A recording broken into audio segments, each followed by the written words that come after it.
At Thanksgiving dinner, I noticed a small cream-colored card resting neatly on my plate. It wasn't there a moment ago. I was certain of that. The table had been set by my own hands just an hour earlier, every fork aligned, every napkin folded just the way my late husband used to like. I had checked everything twice, maybe 3 times. At 68, I didn't trust my memory the way I used to, but this I would have remembered. The card didn't belong there. I picked it up slowly, careful not to draw attention. The room was warm, filled with the smell of roasted turkey and cinnamon, with laughter bouncing off the walls like nothing in the world was wrong. My granddaughter was giggling at something her father said. My son, my only son, sat at the head of the table, carving the turkey I had woken up at 5 in the morning to prepare. And my daughter-in-law, she was watching me. Not openly. Not enough for anyone else to notice. But I saw it. The quick flick of her eyes, the slight curl at the corner of her lips. Like she was waiting for something. I looked down at the card. Family trip, clean the house while we're gone. The words were written in a neat, almost cheerful font. There was even a tiny palm tree printed in the corner, like it was meant to be cute. Like it was a joke. I read it again. Then a third time. The letters didn't change. For a moment, I thought maybe I had misunderstood. Maybe there was more to it, something written inside, something that would explain the tone, soften it, turn it into something harmless. I opened the card. Blank. No, please. No, thank you. No explanation. Just that one sentence. I closed it carefully and placed it back on the table, right where it had been. My fingers were steady. That surprised me more than anything. Across from me, my daughter-in-law raised her glass. To family, she said brightly. Everyone followed. Glasses clinked. Smiles all around. To family, they echoed. I lifted mine too. The glass felt heavier than usual, or maybe it was just my hand. I took a sip and forced myself to swallow. No one mentioned the card. Not my son. Not my grandchildren. Not the 2 neighbors they had invited over to make it more festive. It was as if the card didn't exist. But I could feel it sitting there on the table like a quiet accusation. Or maybe not an accusation. Something worse. An instruction. Dinner continued as if nothing had happened. My son complimented the turkey. Said it was the best I'd ever made. I nodded and thanked him, the words coming out automatically, like they belonged to someone else. My daughter-in-law passed the mashed potatoes, her bracelet catching the light as she moved, sparkling just enough to draw attention. She didn't look at me again. Not directly. But every now and then, I caught her watching from the corner of her eye, like she was measuring something, waiting to see how I would react. I didn't give her anything. I cut my turkey into small, even pieces. I chewed slowly. I listened to the conversation drift around me, vacation plans, school updates, a story about someone's coworker that went on too long. Vacation plans. I noticed then. They weren't speaking in hypotheticals. They already knew where they were going. Did you book the Ocean View suite? One of the neighbors asked. My daughter-in-law smiled. Of course. It's for 2 weeks. We wanted something special. 2 weeks. I kept my eyes on my plate. No one asked if I was coming. No one even paused, as if the idea had never crossed their minds. As if my absence was already understood. Expected. I reached for my glass again, but stopped halfway. The card. I glanced at it, just for a second. Still there. Still quiet. Still perfectly placed beside my plate like it belonged. I folded my napkin carefully and set it down. I'll be right back, I said softly. No one objected. No one asked where I was going. I walked to the kitchen, each step steady, measured. The sounds of laughter followed me, muffled now by the walls. The kitchen looked exactly the way I had left it, clean, organized, every surface wiped down. The sink was empty. The counters were clear. I stood there for a moment, my hands resting lightly on the edge of the counter. Clean the house while we're gone. I let the words settle this time. Not as a surprise. Not as a question. As a statement. As a decision that had already been made without me. I thought about the past few months. The little things I had brushed aside. The missed invitations. The vague answers. The way plans were always last minute, except they never seemed last minute to anyone else. The way my role had quietly shifted, from mother to guest to something even less defined. I took a deep breath and straightened. From the dining room, I heard my daughter-in-law's voice again, light and effortless. She doesn't mind, she said. A pause. She actually prefers staying home. It's easier for her. Easier. I almost smiled at that. I picked up a clean dish towel and folded it once, then again, aligning the edges with care. When I returned to the table, no one looked up for more than a second. I sat down in my seat, right where I had been before. The card was still there. This time, I picked it up and slipped it quietly into my purse. No one noticed. Or maybe they did, and chose not to say anything. I reached for my fork and continued eating. I'm glad you're all going somewhere nice, I said after a while, my voice calm, almost warm. My son looked relieved. Yeah, Mom. It'll be good for the kids. I nodded. I'm sure it will. My daughter-in-law smiled at me then, fully this time, openly. A satisfied smile, as if something had gone exactly the way she planned. I returned the smile. Small, polite, unreadable. And for the rest of the evening, I said nothing more about the card. But I kept it, because something told me this wasn't just a message. It was a beginning. The house felt different after they left. Not quieter. Not exactly. Just empty in a way that didn't match the space. The next morning, I woke up at 6:10 a.m. out of habit. For years, that had been my routine. Wake up early, start the coffee, prepare breakfast before the rest of the house stirred to life. Even now, with no one there, my body didn't seem to understand that things had changed. I lay in bed for a few seconds, staring at the ceiling. No footsteps upstairs. No voices. No doors opening and closing. Just silence. I got up anyway. The kitchen was exactly how I had left it the night before. The dishes had been rinsed but not fully washed, something my daughter-in-law always said she would get to later. The counters were mostly clean, but not the way I would have left them. There were crumbs near the edge of the island. A faint ring from a glass someone hadn't used a coaster for. I noticed everything. I always had. I turned on the coffee maker and stood there, waiting for it to finish, even though I wasn't sure I wanted any.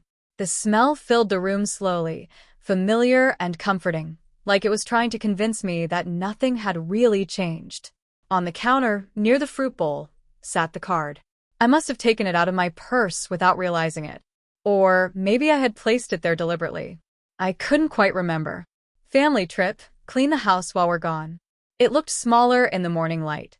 Less like a joke. More like an instruction someone expected to be followed. I reached for it, running my thumb lightly across the edge. 2 weeks. That's what I had overheard. 2 weeks of them being gone and me staying behind. Not as a guest. Not as family. Something else. I poured myself a cup of coffee and sat at the table, the same table I had set so carefully the night before. Without the plates and decorations, it looked plain. Ordinary.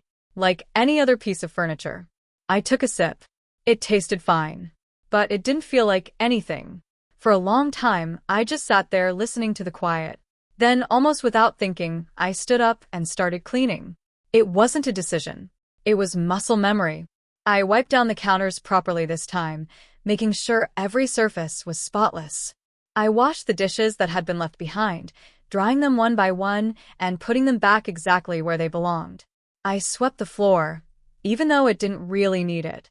By the time I finished, the kitchen looked perfect. Better than it had the night before. I stepped back and looked at it. Clean. Orderly. Complete. And for a brief moment, I understood something that made my chest tighten just a little. This is what they expected. Not just the cleaning. The presence. The quiet work done in the background, unnoticed, unacknowledged, but always there. I picked up the card again. My daughter-in-law's voice echoed faintly in my mind. She actually prefers staying home. It's easier for her. Easier. I walked into the living room. The decorations from Thanksgiving were still up, small touches I had added over the past week. A centerpiece on the coffee table. A folded throw blanket draped neatly over the arm of the couch. Little things that made the house feel warm. I straightened the blanket out of habit. Then I stopped. My hand lingered on the fabric. 2 weeks. What exactly did they think I would do here for 2 weeks? Wait. Clean? Stay out of the way. I moved slowly through the house after that, room by room. The guest bathroom, already clean. The hallway, no dust, no clutter. The bedrooms upstairs, beds unmade, clothes left behind, small signs of people who assumed someone else would take care of things. I stood in my son's room for a moment. His suitcase was gone. The closet door slightly open. A shirt hanging half off a hanger, like he had been in a hurry. I walked over and fixed it. Straightened the hanger. Closed the closet door. Small things. Things I had done for him his entire life. Downstairs again, I paused near the front door. There was a checklist taped to the wall. I hadn't noticed it before.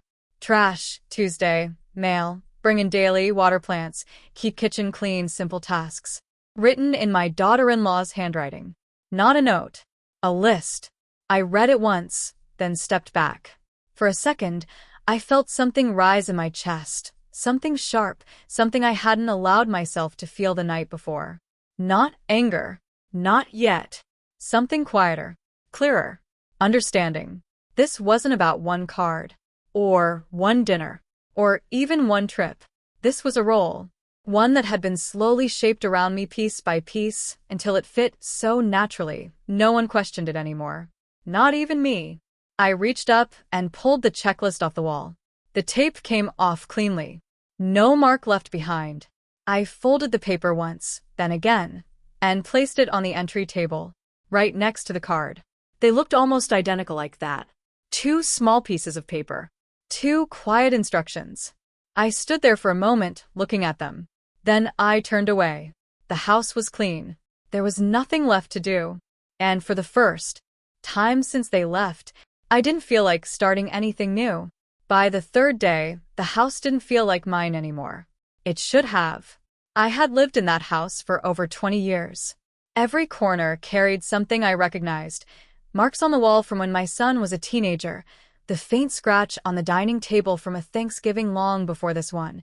The cabinet door that never quite closed unless you lifted it slightly first. I knew every inch of it. And yet, something had shifted. Not in the walls. Not in the furniture. In the way I moved through it. I woke up later that morning. 7:30 this time. Still earlier than most people my age, but later than my usual routine. I didn't rush out of bed. I didn't think about breakfast or coffee, or what needed to be done first. Because there was nothing waiting for me. No one waiting for me. I stayed under the covers for a few extra minutes, listening to the quiet again. It wasn't uncomfortable anymore. Just honest. When I finally got up, I didn't go straight to the kitchen. Instead, I walked to the living room. The sunlight came in through the large front window, landing softly across the floor. Dust particles floated in the air, visible only when the light hit them just right. I stood there, watching them for a moment. They moved slowly, aimlessly, like they had nowhere else to be. On the entry table, the card and the checklist were still where I had left them. Side by side. I didn't pick them up this time. I didn't need to read them again. I already knew what they said. Instead, I walked past them and sat down on the couch. The same couch where my grandchildren used to climb over me, asking for stories. The same couch where my son had once fallen asleep after long days at work, his head resting against the armrest like he hadn't quite grown out of being a boy. I placed my hands in my lap and looked around the room. Everything was in place. 2 in place. No toys scattered on the floor. No shoes by the door. No half-finished conversations drifting from one room to another. Just stillness. After a while, I stood up and went upstairs. I hadn't really looked at their rooms the day before, not properly. This time I did. My granddaughter's room was the first. Her bed was unmade, the blanket half hanging off the side. A small stuffed animal lay on the floor, one ear bent awkwardly. I picked it up and placed it back on the bed, smoothing the blanket out gently. Habit. Always habit. Next was my grandson's room. Clothes on the chair. A video game controller left on the desk. A glass with a little bit of water still in it, sitting dangerously close to the edge. I moved the glass back. Straightened the chair. Paused. then stopped myself. My hand hovered over the pile of clothes. For a second, I almost folded them. Almost. But I didn't. I stepped back instead. Left them exactly as they were. It felt strange. Like I was breaking a rule I hadn't realized I'd been following for years. Down the hall was my son's bedroom. The door was slightly open. I pushed it gently. The room smelled faintly of his cologne. Clean. Familiar. But not recent. Like something that lingered from before, not something that belonged to now. The bed was unmade here too. A jacket draped over the chair. His watch left on the nightstand. I walked over and looked at it. It was expensive. Something his wife had bought him a few years ago for his birthday. I remembered because he had shown it to me, smiling like he used to when he was younger, asking what I thought. "It suits you," I had said. And he had laughed. I picked up the watch now, holding it in my hand for a moment. Then I set it back down exactly where it had been. Unmoved. Unchanged. I didn't fix the bed. I didn't straighten the jacket. I just stood there, taking it in. There was a time when this room felt like an extension of my life. Now it felt like a place I had been allowed to visit but not belong to. I walked back downstairs slowly. Each step felt deliberate, measured. In the kitchen, the counters were still spotless from the day before. The sink empty. The floor clean. Nothing needed to be done.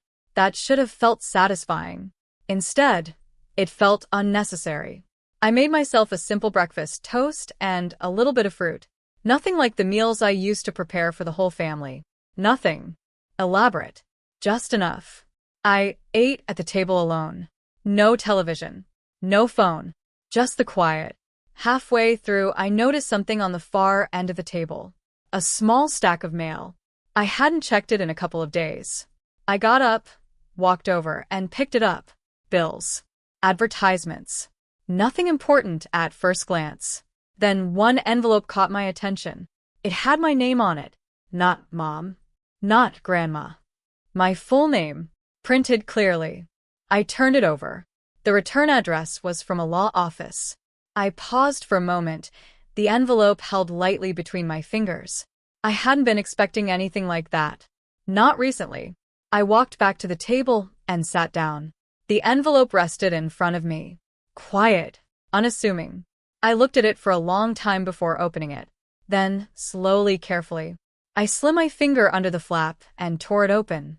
Because something about it, something small, something subtle, told me this was not just another piece of mail. I didn't rush to read the letter. That surprised me. There was a time when anything official, anything with a law office printed on the corner, would have made my hands shake. I would have opened it immediately, searching for answers before I even understood the question. But this time, I just sat there. The envelope lay open on the table, the paper inside still folded neatly. My coffee had gone cold beside it. I didn't move to reheat it. I just looked at the letter. Then, slowly, I unfolded it. The paper was thicker than usual. Formal. Intentional. My name was printed at the top. Not handwritten. Not casual. Precise. I began to read. The words were clear, structured, professional. It took me a moment to understand what I was looking at, not because it was complicated, but because it didn't match what I had expected. It wasn't a warning. It wasn't a bill. It was a notification. A review request regarding property ownership and trust documentation. I read that line twice. Then again. Property ownership. Trust documentation. The words felt distant at first, like they belonged to someone else's life. Something my husband used to handle. Something I had trusted him with completely, without asking too many questions. He always said, "You don't need to worry about these things. I've taken care of it." And I believed him. For 32 years, I believed him. I kept reading. There was a reference number. A date. A mention of previously established documents that required verification. It stated that I was listed as a primary party, someone with authority, not just a name on a file. I paused there. Authority. That wasn't a word anyone had used for me in a long time. Not in this house. Not at that table.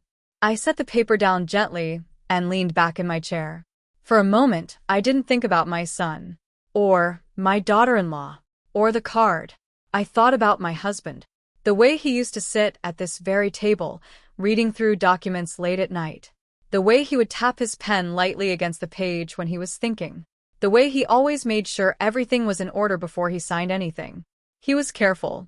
Quiet about it, but careful. There had been times when he tried to explain things to me, accounts, ownership, how certain decisions were structured, but I would always wave it off. "You handle it," I used to say. "I trust you." And he would smile. Not proudly, just knowingly. I looked back at the letter. A meeting had been suggested. Not required. Suggested. At a nearby office. A name was listed at the bottom. An attorney I didn't recognize. There was a phone number. And a line that stood out more than the rest. "To ensure that your interests remain fully protected." Protected. I let that word settle. For the first time since Thanksgiving dinner, something shifted inside me. Not anger. Not sadness. Something quieter. Something steady. I folded the paper again, more carefully this time, aligning the edges the way my husband used to. Then I placed it back into the envelope. For a few minutes, I just sat there. The house was still quiet, but it didn't feel empty in the same way anymore. There was space. Space to think. I stood up and walked to the kitchen sink, rinsing out my coffee cup even though I hadn't finished it. The water ran for a little longer than necessary. I dried the cup and placed it back exactly where it belonged. Then I went to the entry table. The card was still there. Family trip, clean the house while we're gone. Next to it, the checklist. Trash. Mail. Water plants. I looked at both pieces of paper for a long moment. Then I picked up the checklist. Read it once. And set it aside. Underneath the letter. Not thrown away. Not crumpled. Just moved. Then I picked up the card. This time, I didn't read it again. I already knew every word. Instead, I turned it over. Blank on the back. Light. Temporary. I placed it down as well. Beside the envelope. 3 pieces of paper now. The card. The list. The letter. All on the same table. For a second, I saw them for what they were. Instructions. Expectations. And something else. Possibility. I walked upstairs again, but this time not to clean. Not to fix anything. Just to look.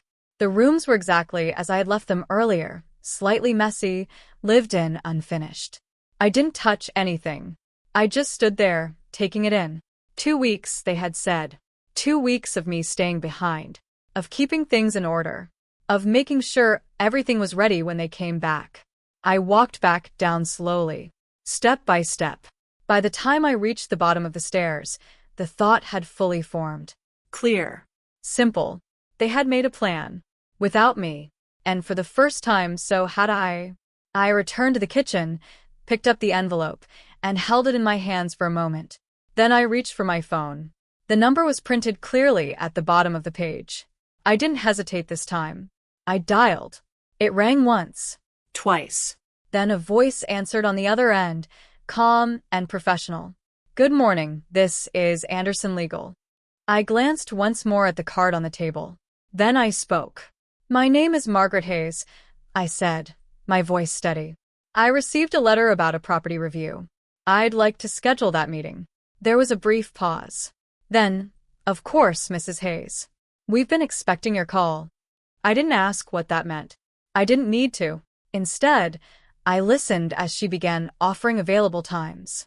And for the first time in a long while, I chose one for myself. The appointment was set for Thursday morning, 2 days away. I wrote it down on a small notepad I kept by the phone even, though I knew I wouldn't forget. Then I looked at it again just to be sure. Thursday, 10:30 a.m. Simple. Clear. Meaning. The rest of that day passed quietly, but not the same kind of quiet as before. It wasn't empty anymore. It felt structured, like something had shifted into place, even if I couldn't fully see the shape of it yet. I moved through the house slowly, not as someone trying to keep it perfect, but as someone noticing it for what it was. A space. Not a responsibility. Not a role. Just a place. I made lunch for myself around noon. Nothing elaborate, just a sandwich, a cup of tea. I didn't set the table the way I used to, didn't take out the good plates or arrange things carefully. I ate at the kitchen counter, standing for a while before deciding to sit. Small changes, but they felt different. Afterward, I washed my cup and left it in the drying rack. Not immediately put away. That was new. In the afternoon, I went into the living room and sat in my usual chair. The sunlight had shifted by then, landing more toward the corner near the window. The house felt warm, still quiet, but not heavy. My eyes drifted to the entry table again. The 3 pieces of paper were still there. The card.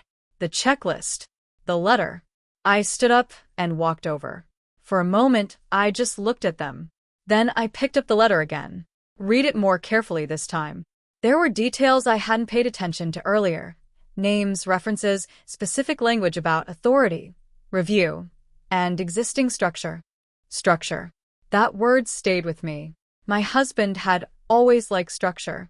Not the kind you could see, but the kind that held things together underneath. I remembered the way he used to say, "Things only fall apart when people don't understand how they're built." At the time, I thought he was talking about business. Maybe he wasn't. I folded the letter again and placed it back down. Then I picked up the checklist. Trash, Tuesday. Mail, bring in daily. Water plants. Keep kitchen clean. I read each line slowly. It wasn't the tasks themselves. It was the assumption behind them, that I would follow them, that I would stay, that I would fit. I turned the paper over. Nothing on the back. No note. No name. Just instructions. I placed it down again. Finally, I picked up the card. Family trip, clean the house while we're gone. The same words. Unchanged. But they didn't land the same way anymore. Not after the letter. Not after the call. I slid the card back onto the table and stepped away. That evening, I didn't cook dinner. I heated up something simple from the refrigerator. Ate it in silence. Washed the plate. Left it to dry. No rules. No routine pressing down on me. Before bed, I walked through the house one more time. Not to clean. Just to look. The rooms were still slightly out of place. A blanket not perfectly folded. A chair not pushed all the way in. A few items left exactly where they had been. I didn't touch any of it. For the first time in years. I let it be. The next morning, I woke up before my alarm. 6:45. The house was still quiet. I got dressed a little more carefully than usual.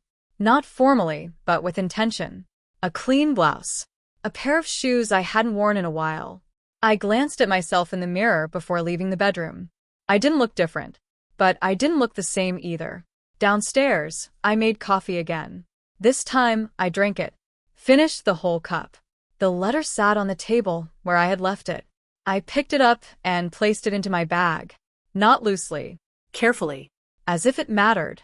Because it did. Before leaving the house, I paused at the door. My hand rested on the handle for a moment longer than necessary. Behind me, everything was still. Unchanged. Ahead of me, I wasn't entirely sure. But that didn't stop me. I stepped outside. The air was cool. Crisp. The kind of morning that felt clean, like the day hadn't been used yet. I locked the door. Not out of habit. With awareness. Then I walked to my car and got in. The drive to the office wasn't long. 15 minutes, maybe 20 with traffic. I had passed the building before, but never paid much attention to it. Just another place along the road. Today, I noticed it. The sign. The entrance. The way the windows reflected the morning light.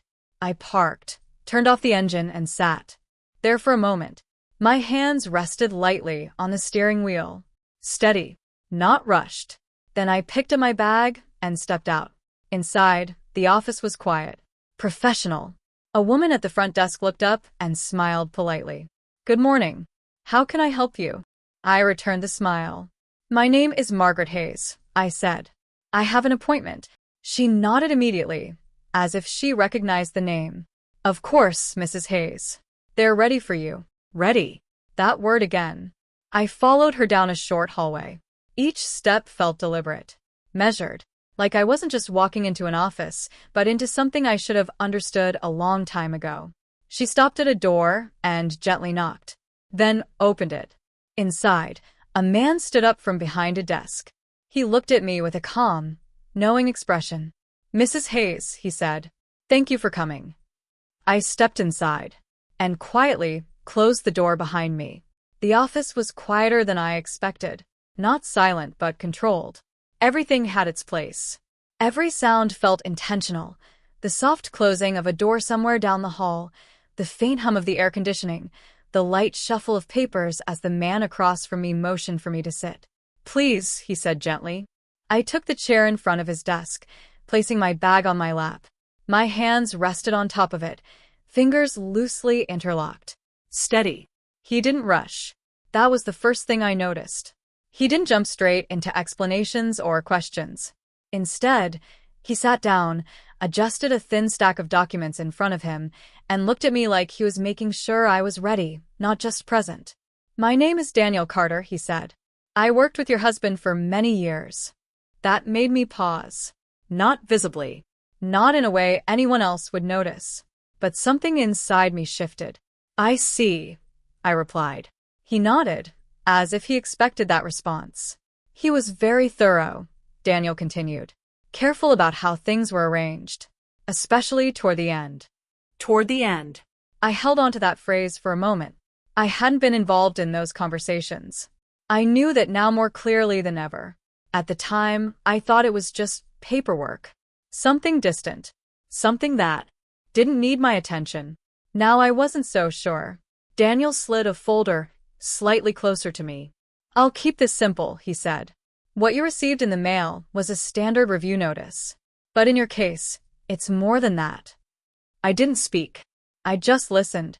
"There are several assets," he continued, "including the property you're currently living in, that were placed under a structured trust. Your husband established it years ago, but updated it not long before he passed." The word "passed" hung in the air for a moment. He didn't soften it. He didn't need to.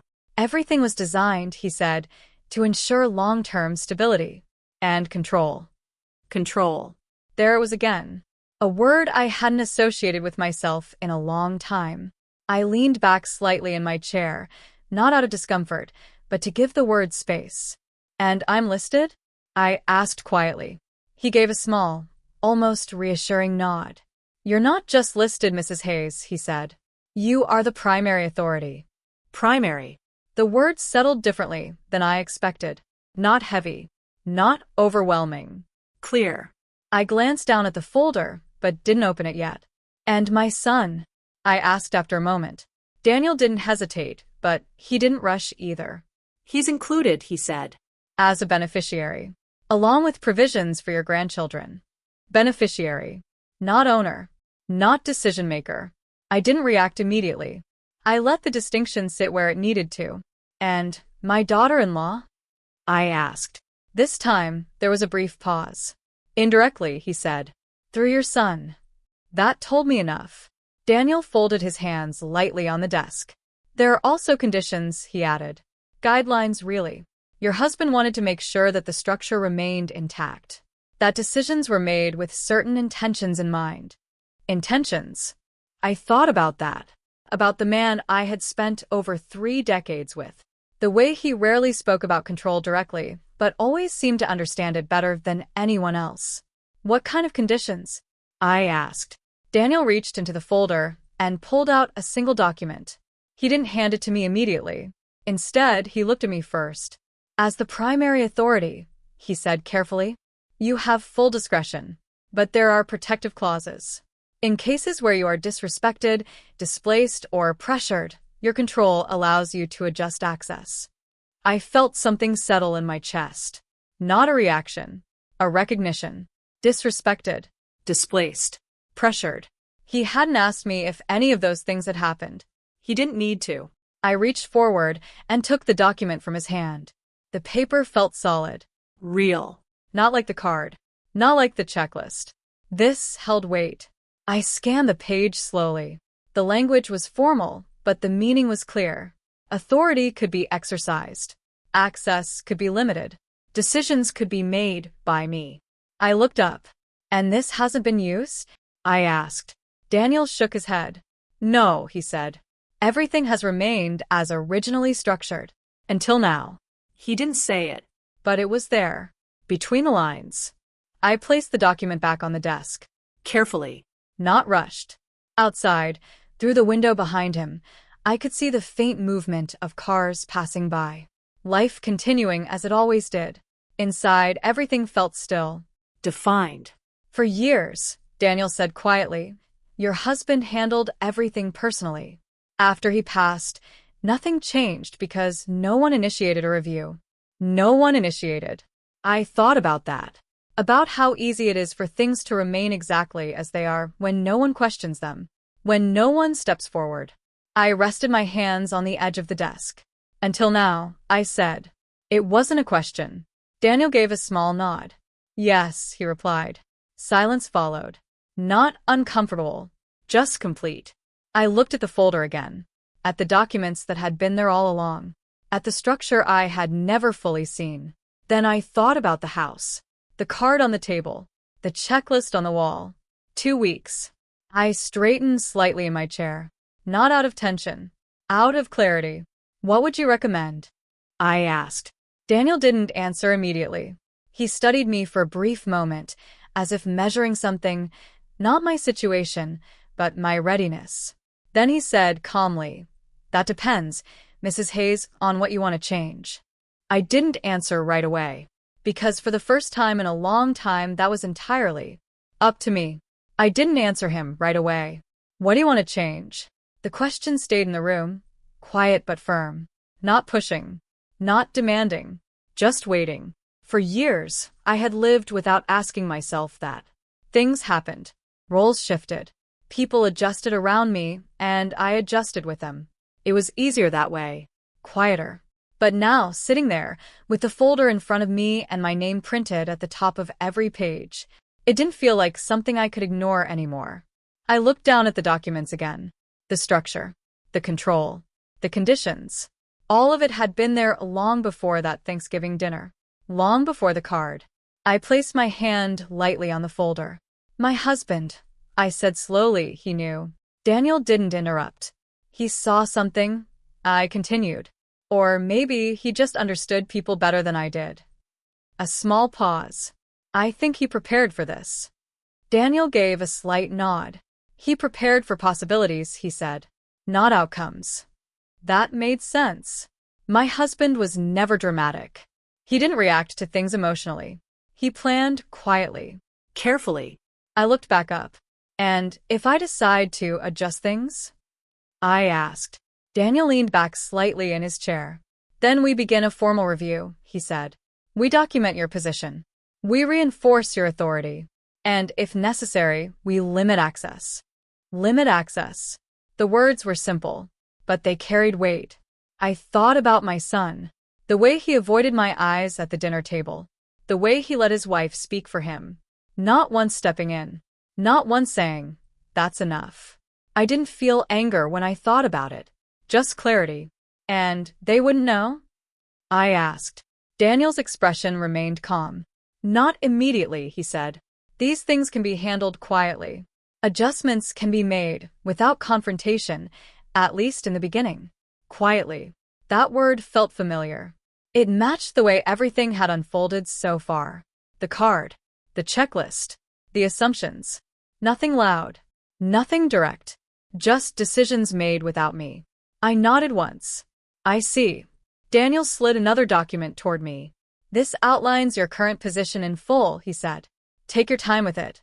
You don't have to decide everything today. I appreciated that. The lack of pressure. The space. I opened the document and read more carefully this time. Line by line. Not rushing. Not skipping. It described the house. The ownership. The structure of the trust. My role wasn't secondary. It wasn't supportive. It was central. Everything moved through me. I let that settle. Because it changed something. Not outside. Inside. For years, I had been moving around that house like I needed permission to exist in it. Like I had to stay useful to stay included. But that wasn't true. It had never been true. I closed the document. Slowly. Then I looked at Daniel. If I do nothing, I said, everything stays the same? Yes, he replied. And if I act, then things change. Simple. Clear. No emotion attached. Just consequence. I rested my hands on the table again. For a moment, I thought about going back home, walking into that quiet house, seeing the card on the table, the checklist, waiting, cleaning, keeping everything exactly as they expected. 2 weeks. That was their plan. I exhaled slowly. Then I made a small adjustment in my chair. Barely noticeable, but deliberate. I'd like to begin the review, I said. Daniel didn't react with surprise. Just a small nod. Of course. He reached for a pen and made a note on the document. We'll start with verification, he said. Then we'll move to access control. Nothing drastic unless you decide otherwise. Unless I decide. That part mattered. I watched as he organized the papers into a neat stack. Everything precise. Intentional. Just like my husband used to do. Do you want to make any immediate changes? Daniel asked. I thought about that. About rushing. About reacting. And I realized I didn't need to. No, I said calmly. Not yet. He nodded. That's often the best approach. I stood up slowly, gathering my bag. The meeting wasn't long, but it didn't need to be. Some things don't take time. They just take clarity. Daniel walked me to the door. If anything comes up, he said, you can contact me directly. I gave a small nod. Thank you. Then I stepped out into the hallway. The same quiet, the same controlled atmosphere. But I didn't feel like a visitor anymore. I walked past the front desk, out the door, and into the cool air. The sunlight felt a little brighter than before. Or maybe I just noticed it more. I got into my car and sat there for a moment, hands resting on the steering wheel, thinking, not about what I had lost, not about what had been done, but about what I had, and what I could choose to do with it. I started the engine. The drive home was the same roads, same turns, but it didn't feel the same. When I pulled into the driveway, the house stood exactly as I had left it. Quiet. Still. Waiting. I stepped inside. The air was unchanged, the furniture untouched, and on the entry table the card, the checklist, still there, exactly where I had left them. You walked over slowly. Picked up the card, looked at it for a moment, then set it back down. Next to it the checklist. Trash. Mail. Water plants. I let out a soft breath. Then I reached into my bag and placed the folder down beside them. 3 pieces of paper. No. 4 now. The card, the checklist, the letter, and the truth. I stood there for a moment, looking at all of it. Then I turned away, because for the first time, I wasn't reacting anymore. I was waiting, and this time they would be the ones who didn't know what was coming. The house stayed quiet. Not the kind of quiet that felt empty anymore, but the kind that gave you space to think without interruption. I didn't touch the papers on the table. Not the card. Not the checklist. Not the folder I had just brought back. I left them exactly where they were. Visible. Deliberate. Like markers. Instead, I moved through the house differently that afternoon. Slower. More aware. I didn't go to the kitchen first. That alone was enough to tell me something had changed. For years, the kitchen had been my starting point. The place where everything began. Meals, routines, expectations. It was where I proved I still belonged. Now, I walked past it. I went into the living room and sat down. No television. No background noise. Just stillness. My hands rested lightly on my lap as I looked around the space again. Everything was still clean. Exactly the way they would have wanted it. For a moment, I imagined them coming back early, walking through the door, looking around, nodding, satisfied. Not because they appreciated anything, but because everything had been handled. Quietly. Efficiently. Without needing to ask. I let that image sit for a second. Then I let it go. Because that version of events wasn't going to happen. Not this time. Later that afternoon, I walked upstairs again. Same hallway. Same rooms. But I didn't stop at the doors this time. I went inside. My granddaughter's room first. The bed was still half unmade from days ago. The stuffed animal I had placed back was slightly tilted again, like it had shifted on its own. I didn't fix it. I just looked, then I turned and walked out. My grandson's room. Same as before. Clothes still on the chair. Controllers still on the desk. Untouched. I stood there for a moment longer this time. Then I reached forward and moved one thing. Just one. I took the glass of water and poured it out in the bathroom sink. Set it back on the desk. Empty. That was it. Not cleaning. Not restoring. Just removing something that could cause damage. That was the difference. I wasn't maintaining anymore. I was deciding. Down the hall, my son's bedroom. I paused at the door, then stepped inside. The air hadn't changed. Still faintly familiar. Still his. But something about the room felt smaller. Or maybe it was just that I was seeing it differently now. The jacket was still on the chair. The bed still unmade. The watch still sitting on the nightstand. I walked over and picked it up again. Same weight. Same quiet shine. I held it for a second longer than before. Then I opened the drawer beneath it. Inside, there were a few papers. Receipts. A couple of folded envelopes. Nothing unusual. Nothing important. At least not to them. I closed the drawer. Placed the watch back exactly where it had been. No change. No disruption. Just observation. When I came back downstairs, the sunlight had shifted again.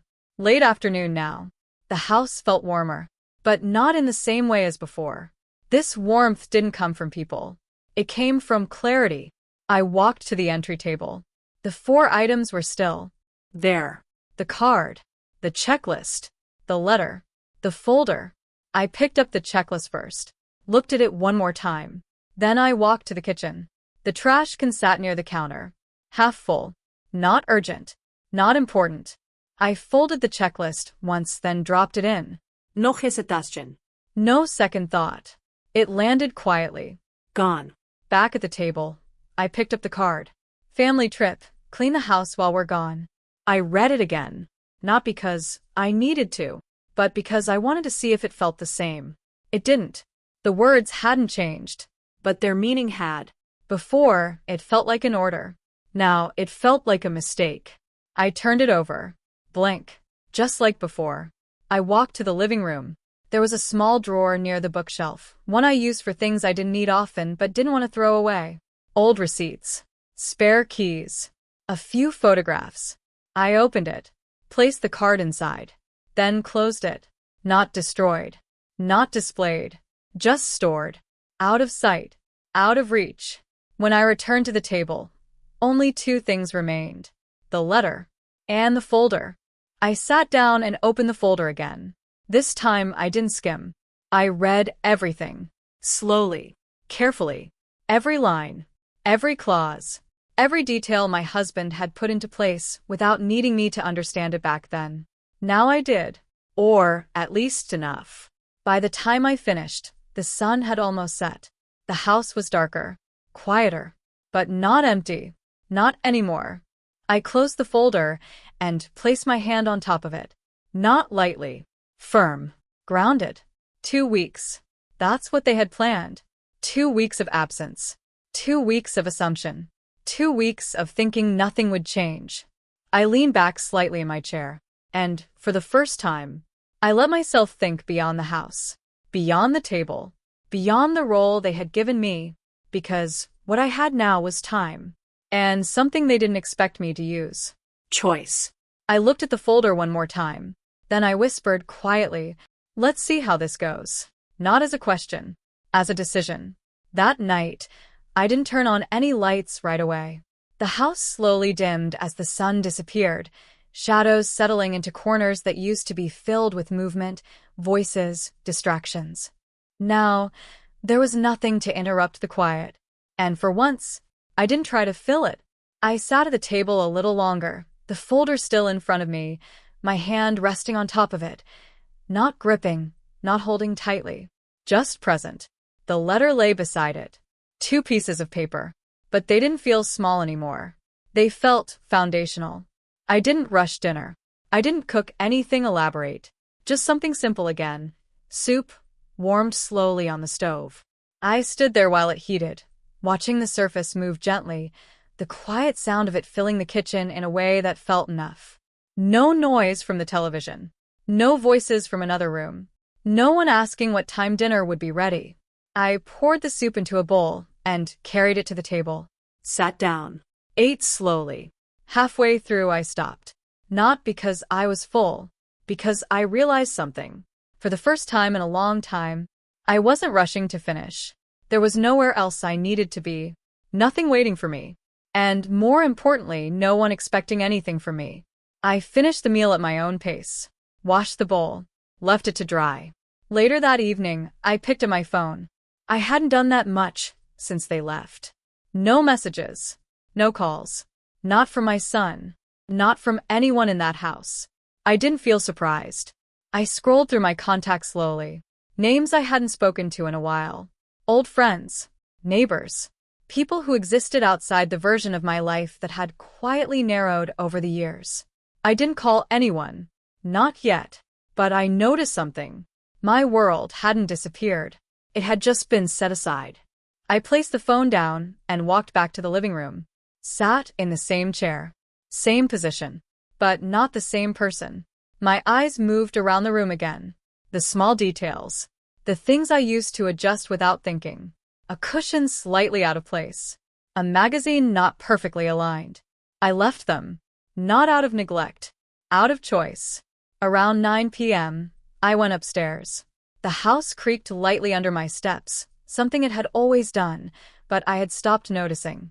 Now, every sound felt clearer, more honest. I passed the rooms again. Didn't stop, didn't look in, just walked straight to my bedroom. Closed the door behind me. Sleep came easier than I expected. Not heavy, not deep, but steady. No racing thoughts. No replying conversations. Just rest. The next morning, I woke up before the alarm again. 6:30. The light outside was softer than the day before.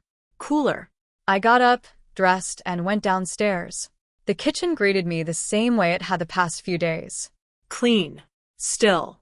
Unchanged. I made coffee, poured a full cup, drank it slowly. Then, I did something I hadn't done yet since they left. I sat down and opened my laptop. It took a few minutes. The screen lit up. The familiar hum. I hadn't used it much recently. Didn't need to. Most of my life had been physical, hands-on, immediate, centered around the house. But now, I needed something else. I opened my email, scrolled through messages. Nothing urgent, nothing personal.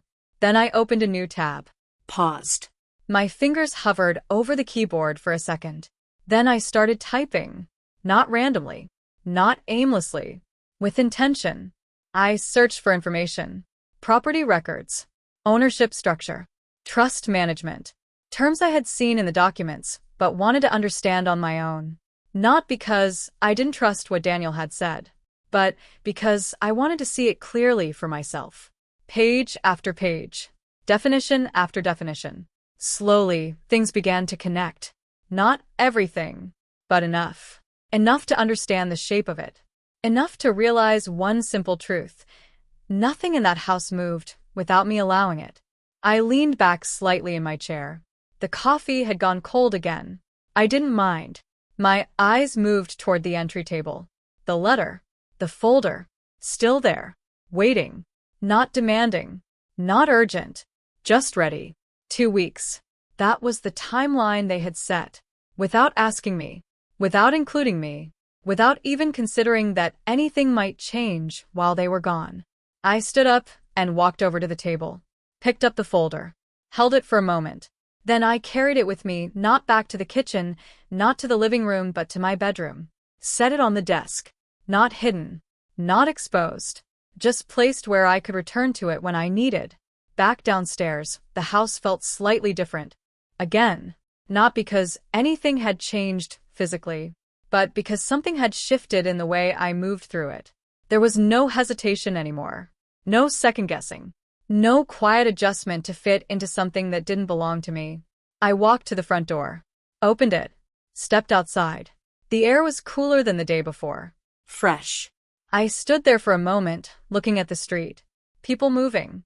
Cars passing. Life continuing. Unaware. Unaffected. Then I closed the door behind me. Not gently. Not harshly. Just firmly. Because something had become clear. They had left thinking I would stay the same. Stay in place. Stay useful. Stay quiet. But they didn't realize that while they were gone, I had already started changing everything. The next few days passed quietly. Not empty.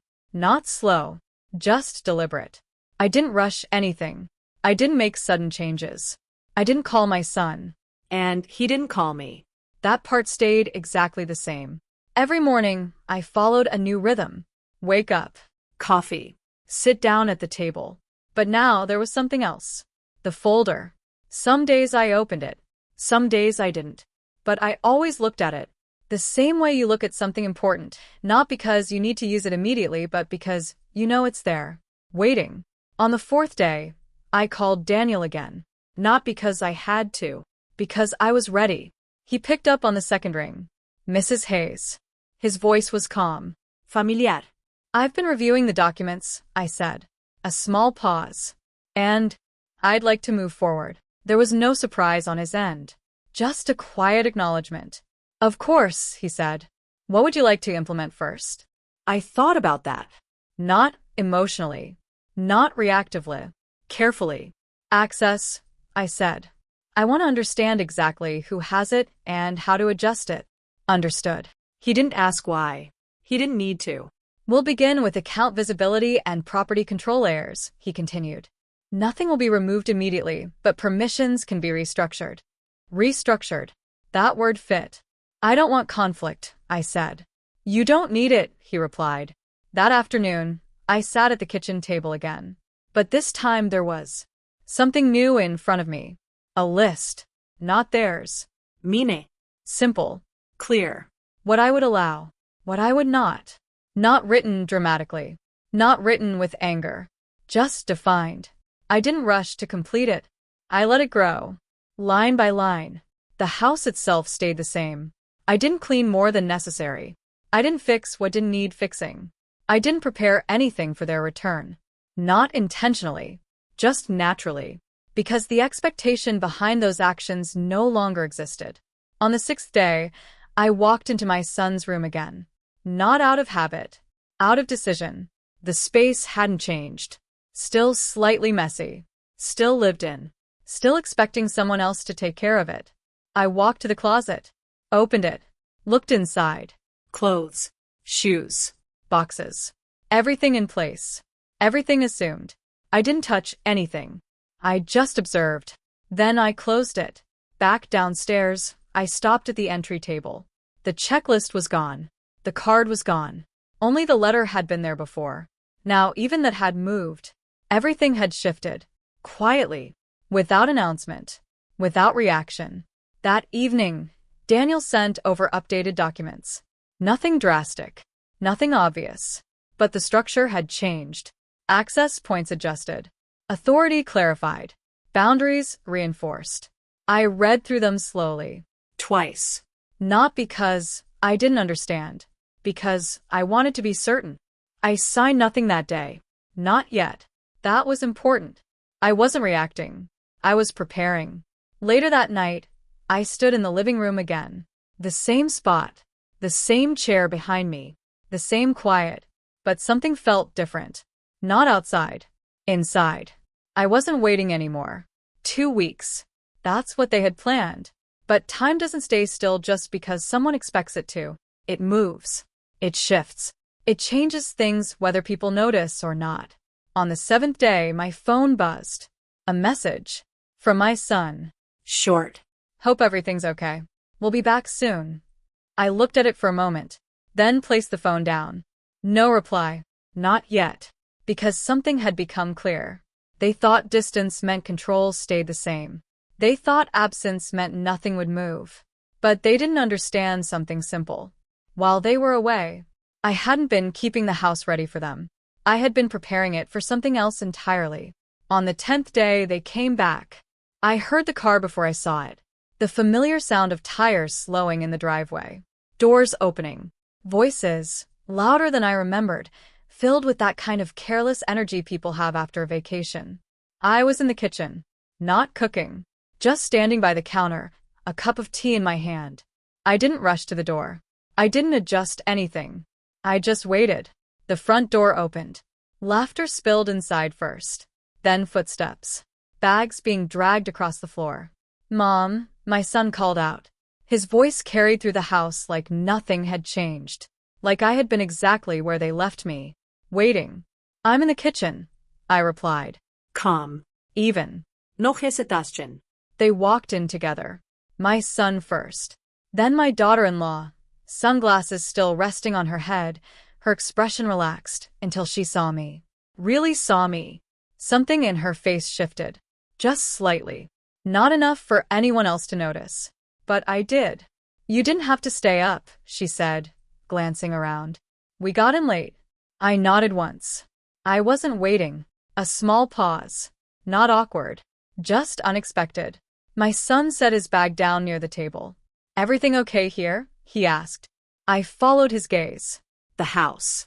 Clean. But not perfect. Not prepared. Not staged. Just lived in. "Yes," I said. "Everything's fine." My daughter-in-law walked a little further into the kitchen. Her eyes moved quickly. Countertops. Sink. Floor. Small details. Checking. Measuring. Looking for something. I didn't ask what. "We had a great trip," she said a little too brightly. "The kids loved it." "I'm sure they did," I replied. No questions. No curiosity. That seemed to catch her off guard more than anything else. There was a moment, a quiet one, where no one quite knew what to say next. Then my son cleared his throat. "Did you get the mail?" he asked. I looked at him. "Yes." Bills come in? "Some." Another pause. He nodded, like that was enough. My daughter-in-law moved toward the entry table. I watched her from the corner of my eye. She looked down. Stopped. Just for a second. Because something was missing. The checklist. The card. Gone. "Did you move something?" she asked casually. I took a sip of my tea. "Yes." She turned back to me. "What do you mean?" "I cleaned up a little," I said. That was true. Just not in the way she expected. My son didn't seem to notice anything unusual. He walked to the refrigerator, opened it, looked inside. "Didn't you restock?" he asked. I set my cup down. "No," he looked at me. Confused. "Why not?" I met his eyes. "Because I wasn't asked to." The room went still. Not tense. Not loud. Just clear. My daughter-in-law let out a small laugh. "Oh, come on. You know how things work here." I didn't respond right away. I let the word sit. Then I said quietly, "I do." She studied me for a moment, trying to figure something out, trying to find the version of me she was used to, the one who would smile, Nod. adjust. "I left a list," she said. "I know. And the house is fine," I said, gently cutting in. Another pause. This one longer. More noticeable. My son stepped in, trying to smooth things over. "It's okay," he said. "We'll take care of it." I nodded. "I'm sure you will." I picked up my cup again. Took another sip. Calm. Unbothered. My daughter-in-law crossed her arms. Not aggressively, but not casually either. "You're acting different," she said. I looked at her. Yes. She waited for more. For an explanation. For something she could respond to. I didn't give it to her. Instead, I walked past them. Slowly. Not avoiding. Not retreating. Just moving. At the entry table, I stopped. Reached into the drawer beside it. Pulled something out. The card. I held it for a moment. Then placed it on the table. Right in front of her. Her eyes dropped to it. Then back to me. "I kept it," I said. No anger. No accusation. Just fact. She opened her mouth slightly. Closed it again. For once, she didn't have anything to say. My son looked between us. Confused. Uncomfortable. "What's going on?" he asked. I turned to him. Met his eyes. Steady. "Nothing," I said. Then, after a small pause. "Everything's just clear now." Neither of them responded. Not right away. The house didn't change overnight. Not in the way people expect change to happen. There was no argument. No raised voices. No moment where everything broke apart. It was quieter than that. That evening, after the kitchen conversation, they moved around the house differently. My son unpacked his bags in silence. My daughter-in-law spoke less. Not completely quiet, but careful, like they were trying to understand something without asking directly. I didn't follow them. I didn't check what they were doing. I stayed in the living room, sitting in my usual chair, my hands resting lightly in my lap. The same position I had been in so many times before. But this time, I wasn't waiting for anyone. Later, my son came back downstairs. He stood near the doorway for a moment, like he wasn't sure if he should come closer. "Mom," he said. I looked up. "Yes." He hesitated, just for a second. Then, did we do something wrong? The question wasn't strong. It wasn't direct, but it was the first real one. I held his gaze. Not harsh, not soft, just steady. "You didn't ask," I said. That was all. He frowned slightly. "What do you mean?" I didn't answer right away. I let the silence sit between us. Then I said, "You made plans. You made decisions. You gave instructions." A small pause. "And you never once thought to ask if I was part of them." He didn't argue. Didn't defend himself. That told me more than anything he could have said. Behind him, I could hear my daughter-in-law moving in the kitchen. Not speaking. Just listening. "I thought," he started, then stopped. I didn't help him finish. Because this wasn't about what he thought. It was about what he did. After a moment, he nodded slowly. "I see." It wasn't complete understanding, but it was something. "I'm not upset," I added quietly. And that was true. I just won't live that way anymore. He looked at me differently then. Not like a son looking at his mother, but like someone realizing they had misunderstood something important. That night, no one mentioned the card again. No one mentioned the list. No one asked me to do anything. The next morning, I woke up at the same time. 6:30. The house was no longer silent. Soft movement upstairs. A door closing. Water running. Life returning. I went to the kitchen. Made coffee. Poured 1 cup. Not 3. Not 4. Just 1. A few minutes later, my daughter-in-law walked in. She looked at me. Paused. Then, opened the refrigerator. Looked inside. Closed it. "There's not much here," she said. I nodded. Yes. She waited. For an explanation. For an apology. For something. I didn't give it. Instead, I picked up my cup and took a sip. Calm. Steady. After a moment, she said, "We'll go to the store later." I nodded again. That sounds like a good idea. No tensión. No argument. Just adjustment. That afternoon I went out. Not far. Just a short drive. A small cafe I used to visit years ago before my world had slowly narrowed to one house, one table, one roll. I sat by the window. Ordered tea. Watched people pass by. No one knew me there. No one expected anything from me. And for the first time in a long time, that felt right. When I returned home, the house was different. Not physically, but in the way it moved. My son was cooking. Slowly. Carefully. My daughter-in-law setting the table. Not perfectly. Not the way I would have done it. But they were doing it. They didn't ask me to help. And I didn't offer. I stood there for a moment, watching. Then I walked past them. Into the living room. Sat down. A few minutes later, my son called out, "Dinner's ready." I went to the table. Sat in my usual seat. No card. No note. No instructions. Just a plate. Placed there. For me. We ate. Quietly. Not uncomfortable. Not forced. Just different. At one point, my granddaughter looked up at me and smiled. "Grandma," she said, "we missed you." I returned the smile. Small. Real. "I missed you too." And in that moment, I understood something clearly. I hadn't lost my place in this family. I had just let it be redefined without me. Now, it was mine again. After dinner, I stood up, carried my plate to the sink, rinsed it, set it down. No one asked me to do more. No one expected me to. I turned off the light in the kitchen, walked slowly through the house. The same walls, the same rooms, but not the same life. At the entry table, I paused, opened the drawer, looked at the card one last time. Family trip, clean the house while we're gone. I didn't smile. I didn't react. I just closed the drawer. Because that version of me, the one who would have quietly followed those words, no longer lived here. I walked upstairs, closed my door, and for the first time in years, I felt something simple. Not relief, not victory, just ownership. Not just of the house, but of my place in it. And this time no one would decide that for me again.